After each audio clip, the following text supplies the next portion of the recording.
ha rất to. Thì sao đó? Ok, bé rồi.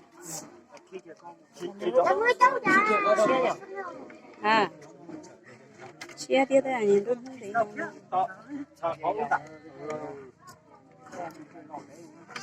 lúc mà từ nào Luôn ra, đúng không? Có một chút to.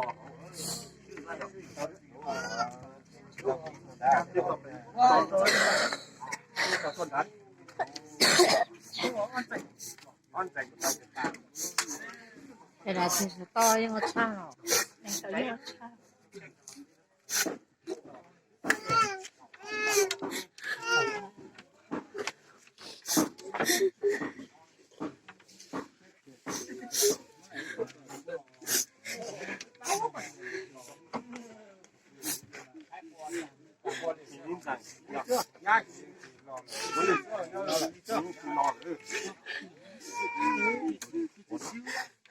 Nhấp chế liệu ta đấy, tên chị xíu.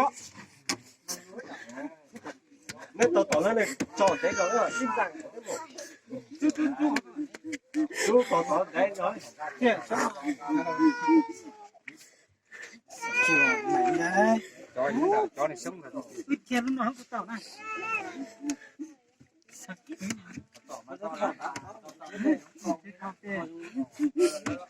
cái thế là chị sẽ thế thâu đấy chị đấy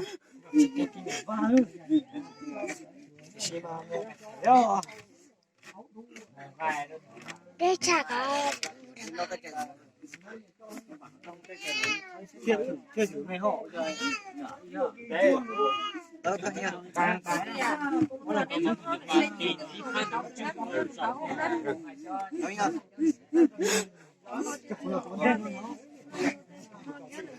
cái thất thâu cái khó chỉ bỏ sổ ấy đấy rồi đấy tao lộn chùa.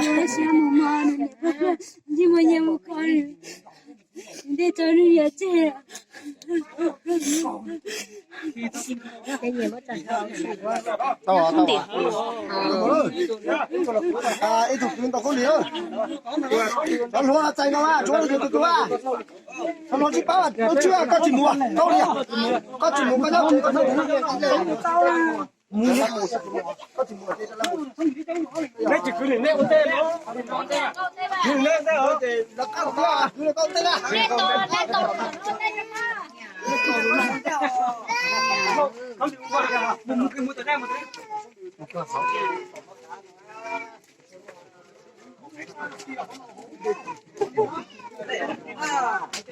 Lộn đá mà.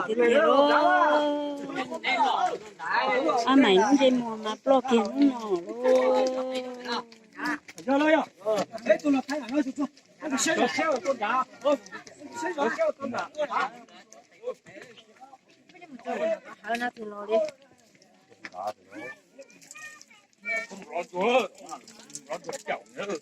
đi liêu thế bỏ miếng này đặt này liêu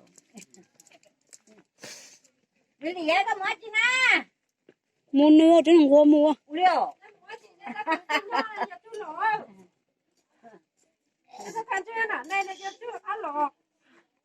con đại phần giá rồi Đi cô. Chịu trả. Chịu trả đấy. Mua mà. Uống này tất mà nếu không có thì thật. Dạ, đi lo. Chia chầu lắm.